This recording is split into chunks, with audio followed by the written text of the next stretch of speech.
EMS TV आपका भरोसेमंद news network. यहाँ आपको मिलेगी हर बड़ी खबर हिंदी के साथ साथ अब इंग्लिश में भी। नेशनल, इंटरनेशनल और मध्य प्रदेश की हर बड़ी खबर लाइक करें, सब्सक्राइब करें और ज्यादा से ज्यादा शेयर करें और बने रहें हर बड़ी खबर के साथ। EMS TV, English first and fast. नमस्कार, आप देख रहे हैं EMS टीवी और मैं हूं आपके साथ कंचन। आइए नजर डालते हैं बालाघाट की कुछ खास खबरों पर और सबसे पहले बात करते हैं आज की न्यूज हेडलाइंस की। बिहार में एनडीए की एक तरफा जीत पर भाजपाइयों ने मनाया जश्न। गर्म पानी से झुलसी 3 वर्षीय मासूम की उपचार के दौरान मौत। और बाल दिवस पर कांग्रेसियों ने निकाली एकता रैली।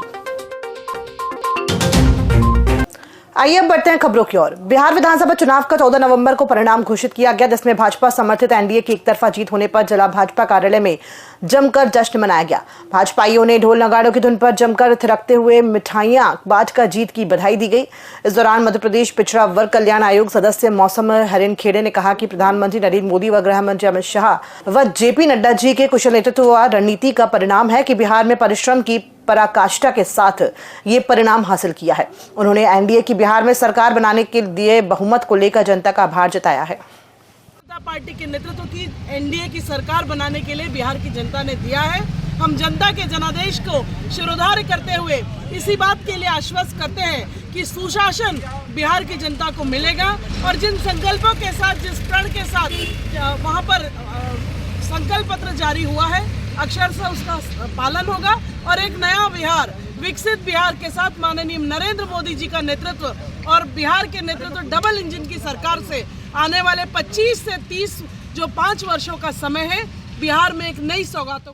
बालाघाट किरणापुर थाना क्षेत्र के ग्राम खारा में गर्म पानी से झुलसने के कारण 3 वर्षीय बच्ची की मौत हो गई। अस्पताल चौकी पुलिस ने शव का पीएम कराकर परिजनों को सौंप दिया है। मर्ग कायम कर मामले को जांच में लिया है। जानकारी के अनुसार गुरुवार की दोपहर में कृष्णा उके के घर में परिवार के किसी अन्य सदस्य के नहाने के लिए बाल्टी में गर्म पानी रखा हुआ था। इसी दौरान कृष्णा उके की बेटी भव्या खेलते खेलते उस बाल्टी तक पहुंच गई। भव्या ने बाल्टी को पकड़ने की कोशिश की, जिसके चलते बाल्टी का पूरा गर्म पानी उस पर गिर गया, जिसके कारण वो गंभीर रूप से झुलस गई। परिजनों ने उसे तत्काल ही उपचार के लिए गांव के डॉक्टर के पास लेकर गए, जहां उसे जिला चिकित्सालय भेज दिया गया।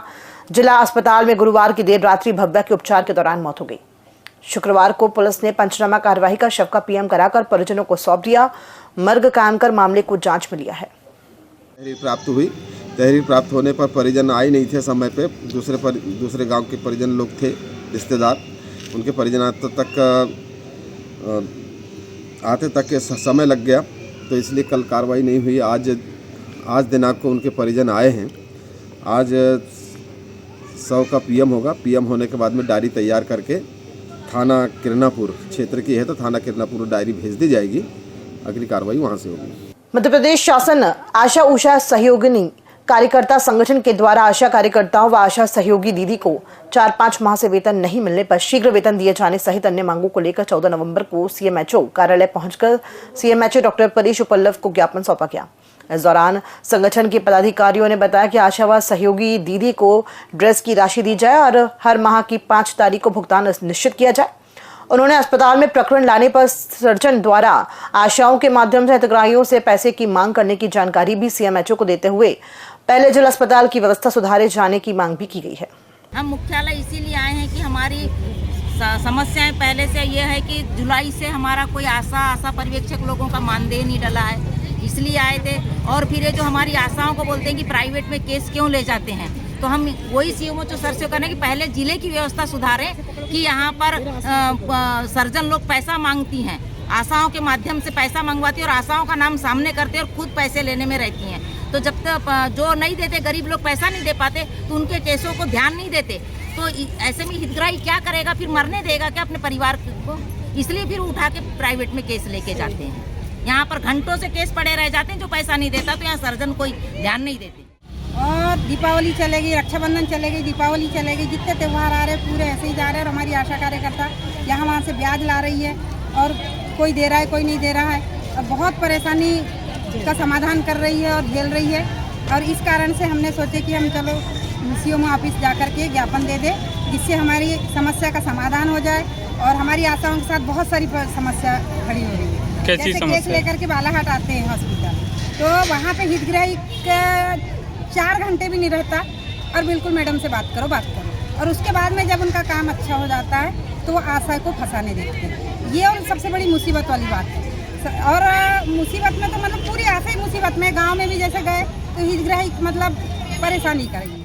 बाल दिवस के अवसर पर 14 नवंबर को कांग्रेसी नेताओं ने एकता रैली निकाली। रैली का नेतृत्व यूथ कांग्रेस जिला अध्यक्ष शिव विश्वकर्मा ने किया। रैली जिला कांग्रेस कार्यालय से प्रारंभ होकर नगर के प्रमुख चौक चौराहों से होती हुई सुजान धर्मशाला पहुंची, जहां इसका समापन किया गया। रैली में बड़ी संख्या में युवा कांग्रेस के पदाधिकारी और कार्यकर्ता शामिल हुए। जिला अध्यक्ष शिव विश्वकर्मा ने कहा कि पंडित नेहरू ने बच्चों के प्रति अपार प्रेम रखते हुए उन्हें राष्ट्र का भविष्य बताया था। आज भाजपा सरकार समाज में फूट डालने और लोगों को बांटने का काम कर रही है। ऐसे समय में चाचा नेहरू की विचारधारा, एकता, भाईचारा और लोकतांत्रिक मूल्यों को आगे बढ़ाने की आवश्यकता है। इसी संदेश को घर घर पहुंचाने के लिए ये रैली निकाली गई है। पंडित जवाहरलाल नेहरू को याद करते हुए ये रैली भारत को, मतलब इस देश में जो भाजपा के द्वारा देश को तोड़ने का काम किया जा रहा है, जो भारत को बांटने का काम किया जा रहा है, उस भारत को एक करने के लिए ये रैली निकाली जा रही है। कहाँ से निकाली गई और कहाँ जा रही है? यह रैली हनुमान चौक के कांग्रेस कार्यालय से लेकर अम्बेडकर चौक होते हुए सुजान धर्मशाला की ओर जाएगी। मध्य प्रदेश पुलिस पेंशनर्स संघ ने शुक्रवार को दीपावली मिलन समारोह का आयोजन किया। इस दौरान पेंशनर्स की समस्याओं पर भी चर्चा की गई। यह आयोजन जिला अस्पताल परिसर स्थित एक होटल में किया गया। वहीं वर्षों से लंबित अपनी विभिन्न मांगों को लेकर 24 दिसंबर को मंदसौर में आयोजित पेंशनर्स महासम्मेलन में ज्यादा से ज्यादा सदस्यों के शामिल होने की भी अपील की गई है। संघ पदाधिकारियों ने बताया कि यूपी से अलग होकर बने उत्तराखंड, बिहार से अलग होकर बने झारखंड और आंध्र प्रदेश से अलग होकर बने तेलंगाना राज्य में ऐसी कोई धारा नहीं है। केवल मध्य प्रदेश और छत्तीसगढ़ राज्य के बीच पुनर्गठन अधिनियम ही ऐसा है जिसके कारण दोनों ही राज्यों के पेंशनरों को नुकसान हो रहा है। आज से 25 वर्ष हो गए हैं, बावजूद इसके भी अभी तक इस धारा को नहीं हटाया गया है। उन्होंने प्रदेश सरकार से मांग की है कि उनकी समस्याओं का शीघ्र निराकरण किया जाए। इस बैठक में प्रांतीय अध्यक्ष महेंद्र प्रताप सिंह का पत्र आया था कि 24 दिसंबर को महाअधिवेशन है। उस अधिवेशन में बालाघाट जिले के कम से कम 10 पदाधिकारी वहाँ पहुँचे और दीपावली मिलन भी रखा गया था। सभी से मिलन हुआ और माँ सरस्वती के दीपक मिलाकर सब कर्मचारियों को दीपावली मिलन का धन्यवाद। किन किन मुद्दों पे चर्चा हुई है? पेंशनर्स को लेकर जो लंबित मांगे थी उनका क्या हुआ अब तक? लंबित मांगों में जो पेंशनर को जो अभी 3% की महंगाई नहीं मिली है उसके संबंध में चर्चा की गई और इसमें उनसे बात की गई और रणनीति बनाई गई कि अब इसमें ज्ञापन कलेक्टर महोदय को के माध्यम से सीएम साहब को देंगे। एरियस का भुगतान अब तक नहीं प्राप्त हुआ है? अभी तक नहीं मिला। और बाकी जो अन्य मांगे थी उनको? और बाकी अन्य मांगे जो है अभी 27 महीने का जो है एरियस आया है उसके संबंध में जो है अंतिम निर्देश होंगे तब उसमें जो है। बालाघाट विधायक अनुभव मुंजारे के प्रयास से बालाघाट विधानसभा क्षेत्र अंतर्गत 22 ग्राम पंचायतों में 22 सामुदायिक भवनों की सौगात प्राप्त हुई है। इन सामुदायिक भवनों का निर्माण कार्य 25-25 लाख रुपए की लागत से किया जाएगा, जिसके लिए विधायक अनुभव मुंजारे द्वारा पंचायत मंत्री प्रहलाद सिंह पटेल और मुख्यमंत्री डॉक्टर मोहन यादव के प्रति आभार व्यक्त किया गया है। श्रीमती मुंजारे ने बताया कि बालाघाट विधानसभा क्षेत्र के विकास को लेकर वो लगातार प्रयासरत है। ग्राम पंचायतों में भ्रमण के दौरान उनके संज्ञान में स्थानीय लोगों व जनप्रतिनिधियों ने सामुदायिक भवन निर्माण को लेकर मांग रखी थी, जिसे गंभीरता से लेते हुए पंचायत मंत्री प्रहलाद सिंह पटेल से अवगत कराया गया था और मांग पत्र सौंपा गया था, जिसके तहत पंचायत मंत्री द्वारा सामुदायिक भवन की सौगात दी गई है। महान योद्धाओं ने ही हमको 200 साल की गुलामी से मुक्ति दिलाई थी, जिसमें महान क्रांतिकारी नेताजी सुभाष चंद्र बोस, चंद्रशेखर आजाद, शहीद आजम भगत सिंह, बिरसा मुंडा, महान क्रांतिकारी बिरसा मुंडा जी की कल जयंती भी है।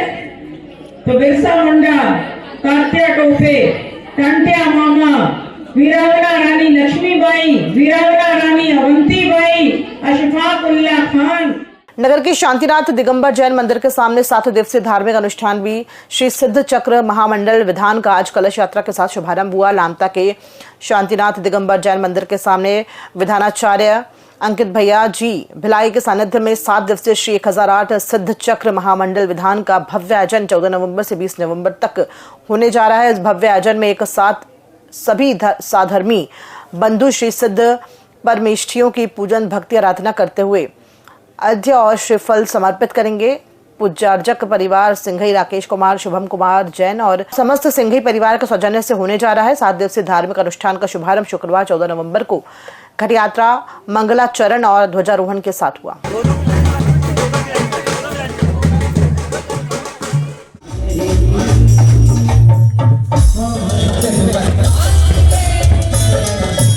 शासकीय महाविद्यालय लामता के खेल मैदान में खो-खो खेल का प्रारंभ बालाघाट सिवनी क्षेत्र की लोकप्रिय सांसद महोदय श्रीमती भारती पारधी के द्वारा खिलाड़ियों से परिचय कराकर किया गया। पहला मैच सिवनी और बालाघाट टीम खेला गया, जिसमें बालाघाट खो-खो टीम ने सिवनी टीम को 9-12 और 1 पारी से हराया। दूसरा मैच छिंदवाड़ा और पांडुना के बीच खेला गया, जिसमें छिंदवाड़ा टीम ने पांडुना टीम को हराया। फाइनल मैच छिंदवाड़ा और बालाघाट के बीच खेला गया, जिसमें छिंदवाड़ा टीम ने बालाघाट टीम को 12-8 से हराकर संभाग स्तरीय टूर्नामेंट अपने नाम किया। शासकीय महाविद्यालय लामता की प्राचार्य श्रीमती सुनीता यादव और समस्त स्टाफ द्वारा विजेता उपविजेता टीम को शील्ड और प्रशस्ति पत्र देकर उज्जवल भविष्य की कामना की। बल के रूप में एक फोटो के द्वारा समाहित हो जाती है, जिसका हमें 4 जिलों से पांडुना, छिंदवाड़ा, सिवनी और बालाघाट की टीमें आई हुई हैं। जिस देश के प्रधानमंत्री कहते हैं कि जैसे कहते हैं ना कि युवा जिधर मुड़ जाता है पूरा जमाना उधर मुड़ जाता है, तो युवाओं को स्वस्थ रखने के लिए और युवाओं को खेल से जोड़ने के लिए पूरे देश में खेल के लिए जो प्रेरित इस देश के प्रधानमंत्री कर रहे हैं और उसको आगे बढ़ाने का काम हमारे प्रदेश के मुख्यमंत्री जी कर रहे हैं। उसी तरतब में आज ये खेल महोत्सव का खेल का कार्यक्रम रखा गया है और मुझे खुशी बहुत ज़्यादा इसलिए कि जिस तरीके से आज के ज़माने में क्रिकेट और अन्य खेलों की तरफ लोगों बच्चों का ध्यान जा रहा है, एक पारंपरिक खेल को कैसे हम बढ़ावा दें और उसे जीवित कैसे रखें, इसीलिए खो-खो का चयन किया गया है। यहाँ पर उपलब्ध हैं, वो अपनी खेल प्रतिभा यहाँ दिखाएंगे और जो भी चयनित विद्यार्थी होंगे वो आगे के लिए यूनिवर्सिटी लेवल पर जाएंगे। हमारे ये हर्ष का विषय है कि हमारे क्षेत्र के सांसद महोदय भी यहाँ पर उपस्थित हैं। उन्हीं के अनुशासन में रहकर हमारी टीमें यहाँ पर अपना खेल का आयोजन कराएंगी। उच्च शिक्षा विभाग खेल कैलेंडर के अनुसार संभाग स्तरीय खो खो पुरुष प्रतियोगिता का आयोजन शासकीय महाविद्यालय लामता में मुख्य अतिथि सांसद भारती पारधी मैम की उसमें किया गया है और यहाँ पे 4 टीमें पांडुना, बालाघाट, सिवनी, छिंदवाड़ा के बीच खेला जाएगा, जिसमें से ये टीम राज्य स्तरीय टीम का चयन होगा और ये टीम यूनिवर्सिटी में भाग लेगी।